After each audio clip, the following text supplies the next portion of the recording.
Hey guys, ngayong umaga, gagawa tayo ng magandang video. Video na may matutunan tayo. Ito ay tungkol sa pera! Tungkol sa pera. Ano po ba yung tungkol sa pera na yun?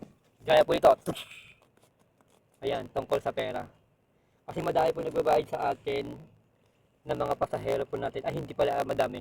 Pailan-ilan lang. Ilan lang po lang sila. Hindi, naka-encounter na pa ako isang beses ng ganyan. Gagawa ko na gandang video para hindi na pang maulit sa sino man pong nagbibigay ng ganito, ganyan.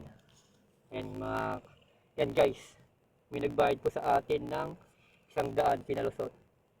Nakita ko naman siya na 100 na pilas, kaso nga lang tinanggap ko na kasi ang gagawin ko talaga siya ng video para sa mga makapanood, hindi na uulitin. Ayan, 100 pisong pilas.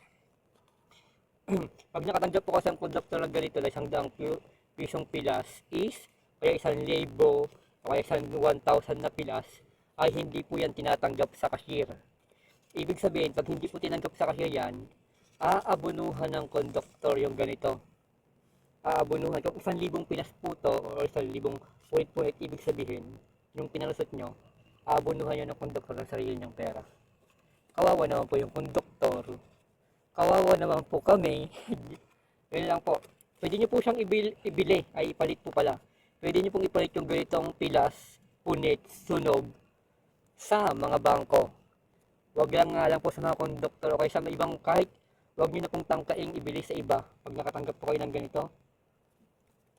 Para hindi na po kayo makakadamay. Para hindi na po kumalat or maapektuhan yung iba. Kung tayo na nakatanggap, tayo na magpapalit para good vibes tayo lahat. Hanggang sa video na to, sana may natutunan tayo sa video na to. Stay good vibes and comment sa baba para makakagawa tayo ulit ng video. Let's go!